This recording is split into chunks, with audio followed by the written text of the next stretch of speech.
اس کے پاس بیٹھ کر 5-5 6-6 گھنٹے پڑھتی ہو اور انٹرویل میں کالج کی کینٹین میں دونوں چائے پیتی ہو، وہ کون ہوئی؟ اگر اس کے بارے میں ہم بول دیں گے تو یہ گالیاں دیں گی بیچاری، ہٹ بڑھوا مولوی آ گیا جانے کہاں سے۔ اسی لیے یہیں سے اندازہ لگا لو، جو عورت خوشبو لگا کر نکل جائے وہ ایسی ہے، وہ ایسی ہے، وہ ایسی ہے، یعنی بدچلن ہے، بدچلن ہے، بدچلن ہے۔ جو پرفیوم خوشبو لگا کر نکل جائے تو وہ یہ تو مردوں کے ساتھ گھومنے والی، غیر مردوں کے ساتھ چلنے والی، ان کی بائک پہ بیٹھنے والی، ان کی موٹر سائیکلوں پر سفر کرنے والی کون ہوئی؟ شوہر کا انتقال ہو گیا، بہت پیسہ چھوڑ گیا، بیوی زمین و جائیداد کی مالک ہے، میاں بیوی دونوں حج کرنے جانا چاہتے تھے، ہسبینڈ وائف دونوں حج کرنے جانا چاہتے تھے، دونوں نے فارم بھر دیا ہے، سنو مسئلہ، دونوں نے فارم بھر دیا ہے، حج کی تاریخ بھی آ گئی ہے، لیکن حج کرنے سے پہلے، حج جانے سے پہلے ہسبینڈ کی ڈیتھ ہو گئی، ایکسپائر ہو گیا، انتقال کر گیا، اب عورت اکیلی ہے، اب وہ حج کرنے جانا چاہتی ہے، شریعت اس کے بعد پابندی لگاتی ہے کہ اب وہ حج کے لیے اکیلی نہیں جا سکتی ہے، استطاعت ہے، پیسہ ہے، دولت ہے، سونا ہے، چاندی ہے، سب ہے، لیکن اب اس کو حج کے لیے کنڈیشن بدلنا پڑے گی، اب اس کو اپنے باپ کے ساتھ حج کرنے جانا پڑے گا، باپ نہیں ہے تو اپنے بھائی کے ساتھ حج کرنے جانا پڑے گا، بھائی نہیں ہے تو اپنے بیٹے کے ساتھ حج کرنے جانا پڑے گا، بیٹا بھی نہیں ہے تو پھر اس کو اب حج ملتوی کرنا پڑے گا، کینسل کرنا پڑے گا۔ صاحب وہ تو استطاعت ہے، پیسے والی ہے، اس کے اوپر تو حج فرض ہے، لیکن اسلام یہ کہتا ہے جب اس کا شوہر انتقال کر گیا، اس کا باپ نہیں ہے، بیٹا نہیں ہے، بھائی نہیں ہے، تو اب اس عورت کو اکیلے حج کی اجازت نہیں ہے۔ اب وہ عورت ایک دینی کام کے لیے، حج کے لیے اگر اکیلی نکل رہی ہے، خانہ کعبہ بھی پہنچ جاتی ہے، صفا مروہ کے چکر بھی لگا لیتی ہے، سارے ارکان بھی کر لیتی ہے، لیکن اکیلے جاتی ہے تو اللہ کی قسم اس کا حج نہیں ہے، اس کا حج نہیں ہے، اس کا حج نہیں ہے، وہ حج کا ایک ثواب اس کو نہیں ملے گا، بلکہ الٹا گناہ پڑے گا، الٹا اس کے اوپر عذاب پڑے گا۔ اس لیے عذاب پڑے گا کیونکہ اس عورت کے اوپر اب حج فرض نہیں تھا، اس لیے کہ اس کے اوپر سے حج کینسل کر دیا گیا، کیونکہ اس کو لے جانے والا کوئی محرم نہیں ہے۔ میری بہنوں، حج جیسے مقدس مقام پر عورت اکیلی نہیں جا سکتی ہے، جہاں کسی کی عزت نہیں لٹ سکتی ہے، جہاں سب لبیک لبیک کہتے ہو، ایسی مقدس جگہ پر بھی تم اکیلی نہیں جا سکتی ہو، حج ایسی عبادت کے لیے بھی تم اکیلی نہیں جا سکتی ہو، یہ تمہارے کلیجے کہ تم بازاروں میں اکیلی چلی جاتی ہو، تم کالجوں میں اسکولوں میں اکیلی چلی جاتی ہو، اپنے گھروں سے نکل کر تم اپنے میکے اکیلی چلی جاتی ہو، یہ کلیجہ ہے تمہارا۔ شریعت تو تمہیں گھر سے باہر نکلنے کے لیے بھی اکیلے اجازت نہیں دیتی ہے، اگر تمہیں گھر سے باہر بھی نکلنا پڑے تو اپنے شوہر کے ساتھ جاؤ، اگر شوہر نہ ہو تو اپنے بھائی کے ساتھ جاؤ، بھائی نہ ہو تو اپنے بیٹے کے ساتھ جاؤ، اکیلے شریعت عورت کو اکیلے گھر سے نکلنے کی اجازت نہیں دیتی ہے۔ فرمایا کہ لا یخلون رجل بامرأۃ، کوئی بھی مرد کسی عورت سے اکیلے میں تنہائی میں گفتگو نہ کرے، اکیلے میں نہ ملے، الا کان ثالثہما الشیطان، اس لیے کہ وہ دو نہیں ہوتے بلکہ ان میں تیسرا شیطان ہوتا ہے۔ یہ شریعت ایک متعین کر رہی ہے، راستہ بتا رہی ہے کہ کوئی مرد کسی عورت سے اکیلے نہ ملے۔ اللہ کے نبی اعتکاف میں بیٹھے ہوئے ہیں، اللہ کے نبی کی دو بیویاں نبی سے ملنے آتی ہیں، اللہ کے نبی صلی اللہ علیہ وسلم سے ملاقات کر کے جب وہ واپس جا رہی ہیں تو اللہ کے نبی ان کو مسجد کے دروازے تک چھوڑنے کے لیے آتے ہیں، سامنے سے دو انصاری گزر رہے ہیں، اللہ کے نبی نے ان دونوں انصاریوں کو بلایا، ادھر آؤ۔ وہ دونوں انصاری قریب آئے، اللہ کے نبی نے فرمایا اے نوجوانوں، یہ دونوں میری بیوی ہیں، یہ دونوں میری وائفز ہیں، یہ دونوں میری بیویاں ہیں۔ ان نوجوانوں نے کہا اللہ کے نبی آپ ہم سے یہ کیوں بتا رہے ہیں، آپ ہم سے ایسا کیوں کہہ رہے ہیں؟ لکھا اس لیے کہہ رہا ہوں کہ شیطان ہر انسان کی رگوں میں خون میں دوڑتا ہے. ہو سکتا ہے کہ تمہارے دل میں شیطان یہ وسوسہ ڈال دے کہ محمد پتہ نہیں کن عورتوں سے باتیں کر رہا تھا, یہ دونوں عورتیں کون تھیں اور کیوں ملنے آئی تھیں. اس لیے میں تمہیں بتا رہا ہوں کہ میں کسی غیر عورت سے نہیں, اپنی پتنیوں سے, اپنی بیویوں سے بات کر رہا تھا. محمد رسول اللہ کو بھی اپنی صفائی دینا پڑی کہ دیکھو یہ میری بیویاں ہیں, جبکہ صحابہ کیسے شک کر سکتے تھے نبی کے اوپر, لیکن آپ نے کلیئر کر دیا میں کسی غیر کے ساتھ نہیں, اپنی بیویوں کے پاس تھا اور یہ بیویاں مجھ سے ملنے آئی تھی. میرے بھائیوں, جب محمد رسول اللہ صلی اللہ علیہ وسلم اپنے آپ کو بچا سکتے ہیں تو پھر تم اپنی بائک پر اپنی سالی کو کیسے بٹھا سکتے ہو؟ میرے بھائیوں یقین مانیے, بیوی کی موجودگی میں بھی سالی آپ کی بائک پر نہیں بیٹھ سکتی ہے. اگر بیٹھتی ہے تو بہنوئی بھی گناہگار اور سالی بھی گناہگار. میاں اور بیوی, ہسبینڈ اور وائف دونوں کھانا کھا رہے ہیں اور آپ کی سالی آتی ہے اور بہن کہہ رہی آؤ تم بھی بیٹھ جاؤ, تمہارے جیجا ہیں کوئی بات نہیں کھاؤ. بیوی کی موجودگی میں بھی سالی اپنی بہنوئی کے ساتھ, اپنے جیجا کے ساتھ کھانا نہیں کھا سکتی ہے, اس کے سامنے چہرہ نہیں کھول سکتی ہے. جب شریعت سالی کو بیوی کی موجودگی میں بھی نہ شوہر کے ساتھ یعنی جیجا کے ساتھ نہ کھانا کھانے کی اجازت دے رہی ہے, جب کھانا کھانے کی اجازت نہیں دے رہی ہے تو بائک پر اسکول چھوڑنے کی اجازت کیسے دے سکتی ہے, بائک پر مارکیٹ گھمانے کی اجازت کیسے دے سکتی ہے. اور ایک جیجا کے لیے سالی کو بائک پہ بٹھا کر بازار سے شاپنگ کی اجازت کیسے دے سکتی ہے. الفاظ میرے کڑوے ہیں, سخت ہیں, لیکن بیماری بھی بڑی ہے.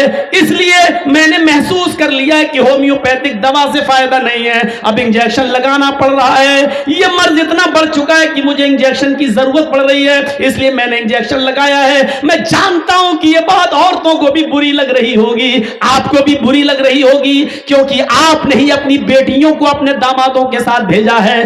آپ کو بھی بری لگ رہی ہے اور ان سالیوں کو بھی بری لگ رہی ہوگی جو اپنے بہنوئیوں کی اور اپنے جیجا کے موٹر سائیکلوں پہ بیٹھ کے گھومی ہیں.